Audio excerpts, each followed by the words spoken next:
أعوذ بالله من الشيطان الرجيم بسم الله الرحمن الرحيم الذين يؤمنون بالغيب ويقيمون الصلاة ومما رزقناهم ينفقون الحمد لله والصلاة والسلام على رسول الله من والاه أما بعد. پیچھے جو آیت تلاوت کی گئی تھی اس میں اللہ تعالیٰ نے خاص طور پر بتایا تھا کہ اس قرآن کے پیغام سے خصوصی طور پر فائدہ اٹھانے والے وہ لوگ ہیں جو متقی ہیں، تقوی کی صفات جن کے اندر پائی جاتی ہیں. اب جو آیت تلاوت کی گئی ہے اس میں اور اگلی آیت میں بھی کچھ صفات بیان کی جا رہی ہے جو تقوی کی صفات کو پیدا کرنے میں، اس کو بڑھانے میں معاون اور مددگار ہوتی ہیں، اور ایک متقی کے اندر جن صفات کا پایا جانا ضروری ہوتا ہے. چنانچہ ارشاد ہے الذین یؤمنون بالغیب، وہ لوگ جو غیب پر ایمان لاتے ہیں، وَيُقِيمُونَ الصَّلَاةَ، اور نماز قائم کرتے ہیں، وَمِمَّا رَزَقْنَاهُمْ يُنْفِقُونَ، اور ہم نے جن چیزوں سے انہیں نوازا ہے اس میں سے وہ خرچ کرتے ہیں. تو پہلی چیز جو کہی اللہ نے الذین یؤمنون بالغیب،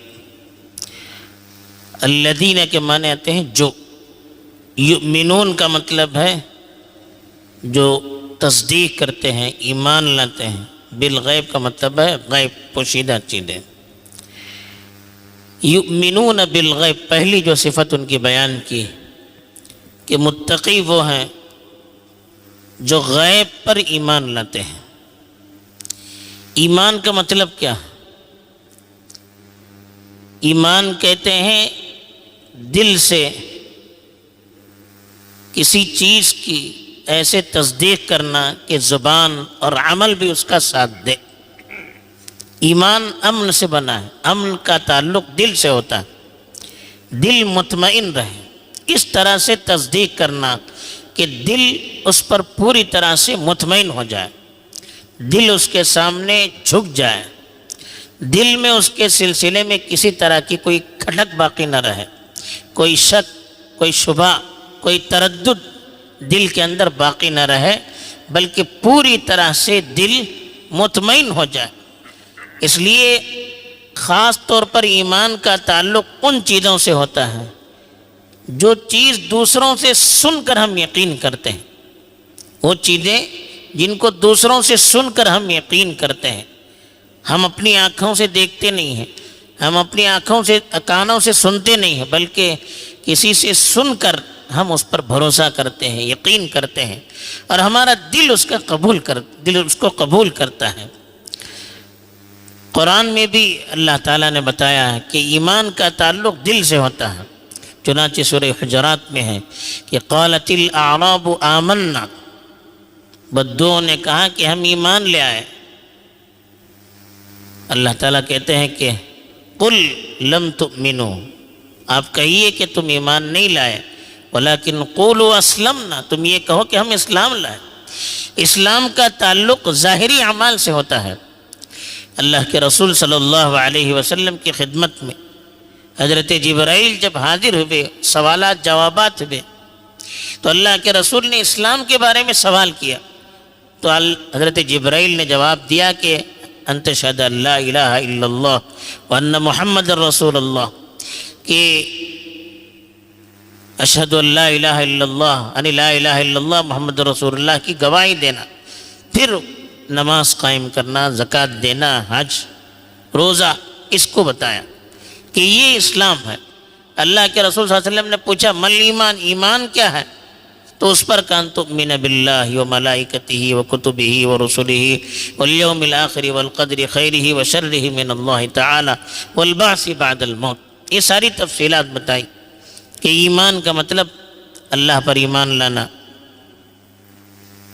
ان تؤمن باللہ و ملائکتہ فرشتوں پر ایمان لانا، کتبہ رسولوں پر ایمان لانا، ورسل کتابوں پر ایمان لانا، ورسلہ رسولوں پر اسلام لانا، والیوم الآخر آخرت پر ایمان لانا، والقدر خیرہ و شرہ اچھی اور بری تقدیر پر ایمان لانا، والبعث بعد الموت مرنے کے بعد کی زندگی پر ایمان لانا.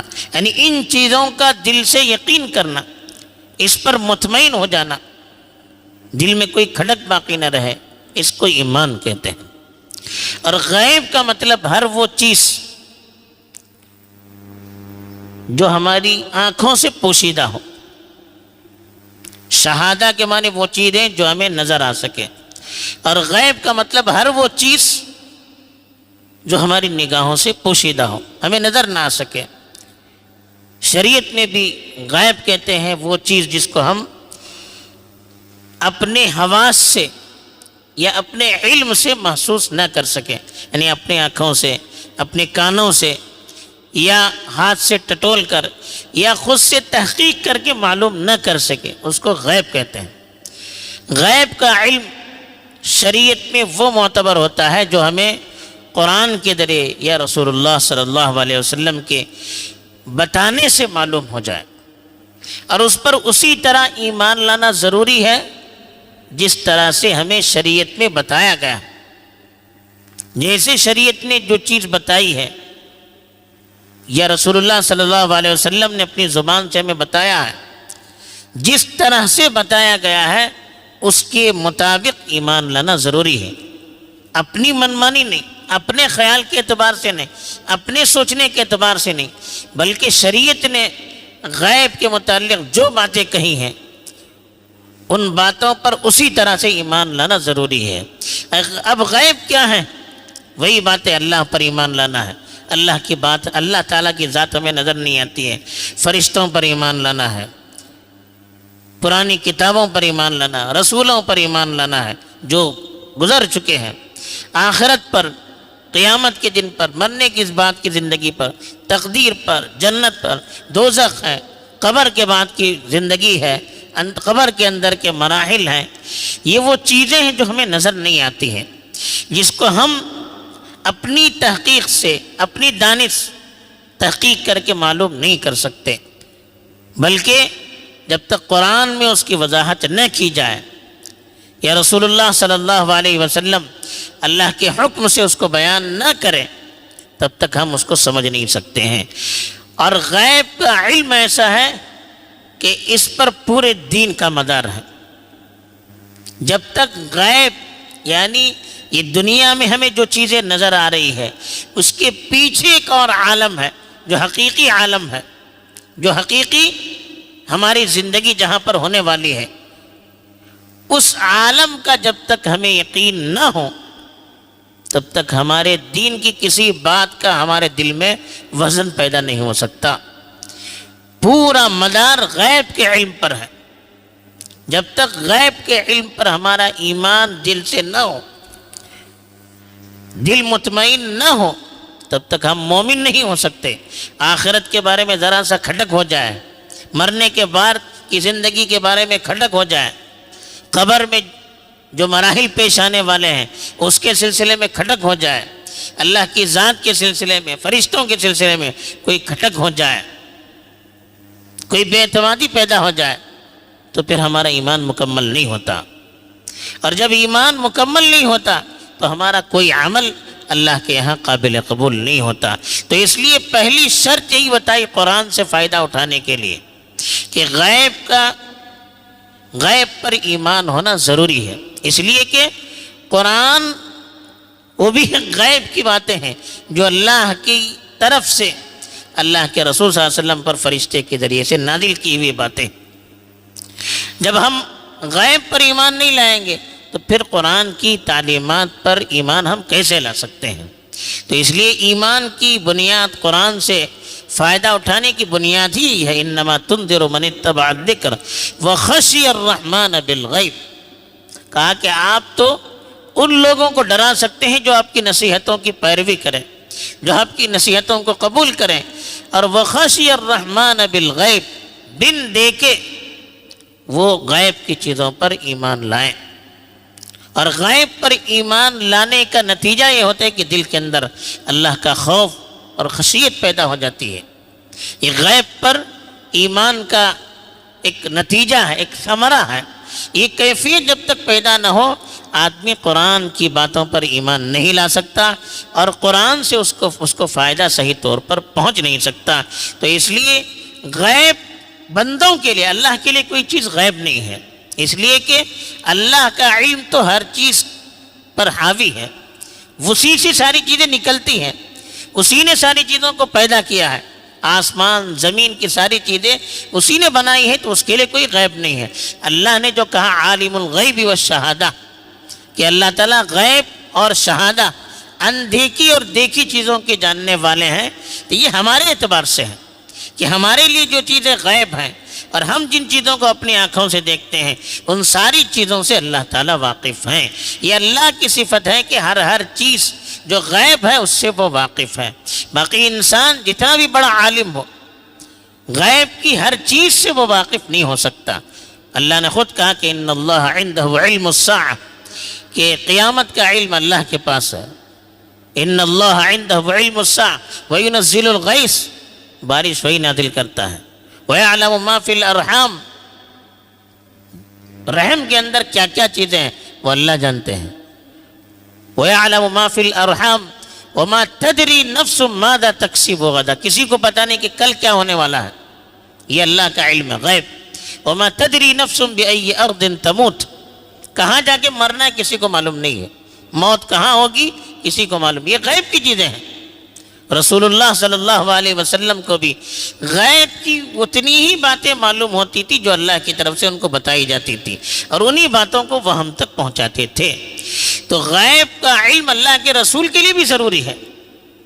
وہ اللہ کے رسول صلی اللہ علیہ وسلم کی زبان سے باقاعدہ اقرار کروایا گیا، آپ کی زبان سے کہلوایا گیا کہ وَلَا أَعْلَمُ الْغَيْبِ، کہ آپ کہیے کہ میں غیب کا علم نہیں رکھ سکتا.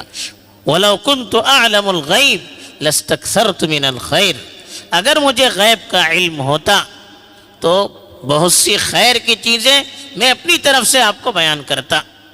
لیکن اللہ کے نبی کو بھی وہی چیزیں معلوم تھی جو اللہ کی طرف سے ان کو بتائی گئی تھی. تو یہ غیب کا علم ہر انسان کے لیے ضروری ہے جو قرآن کو سمجھنا چاہتا ہے. اور ہم یہ نہیں کہہ سکتے کہ غیب کیسے ہو سکتا ہے. دنیا میں کتنی ایسی چیزیں ہیں جو ہمیں نظر نہیں آتی ہیں لیکن ہم مانتے ہیں. آسمان پر کتنے ستارے ہیں، سیارے، ہم نے دیکھا نہیں آج تک. زمین کے اندر کتنی چیزیں ہم نے دیکھی نہیں لیکن ہم اس کو مانتے ہیں. کسی نے بتایا ہم مانتے ہیں. ڈاکٹر کہتا ہے کہ ہمارے بدن کے اندر فلاں فلاں فلاں چیزیں ہیں. کبھی ہم نے اپنے پیٹ کو چیر کر دیکھا نہیں ہے، ہم نے اپنے سر کو پھوڑ کر دیکھا نہیں کہ اندر کیا کیا ہے، لیکن ہمیں بتایا کہ ہم مانتے ہیں. ہمیں نظر نہیں آتی ہے تو ہمیں نظر نہ آنا نہ ہونے کی دلیل نہیں ہے. اللہ تعالیٰ جس کو جس میدان کا علم دیتے ہیں اس کو وہ بہت سی چیزیں معلوم ہوتی ہیں جو دوسروں کو معلوم نہیں ہوتی. اب ڈاکٹروں کو بہت سی چیزیں مرض کے سلسلے میں معلوم ہوتی ہیں، ان کے لیے غیب نہیں ہوتا، یقینی ہوتا ہے. سائنسدان بہت ساری چیزوں کو تحقیق کر کے دیکھتے ہیں، ان کے لیے وہ علم غیب نہیں رہتا، لیکن ہمارے لیے غیب رہتا ہے وہ، اس لیے کہ ہمیں معلوم نہیں ہے. ایسی بہت سی چیزیں، محکم موسمیات بہت سی چیزیں بتاتے ہیں لیکن وہ غیب، ہمارے لیے غیب ہے، وہ ہمیں معلوم نہیں ہے. ممکن ہے وہ کچھ تحقیق کر کے ان کو کچھ آثار نظر آئے وہ بتائیں. تو بہت سی چیزیں ایسی جو ہمیں نظر نہیں آتی ہم مانتے ہیں. تو ہر چیز کا ہمیں نظر آنا، ہماری آنکھوں سے دیکھنا ضروری نہیں ہے، بلکہ بہت سی وہ چیزیں ہیں جو ہماری آنکھوں کے سامنے نہیں ہے لیکن اللہ نے کہا ہے ہمیں ماننا ضروری ہے.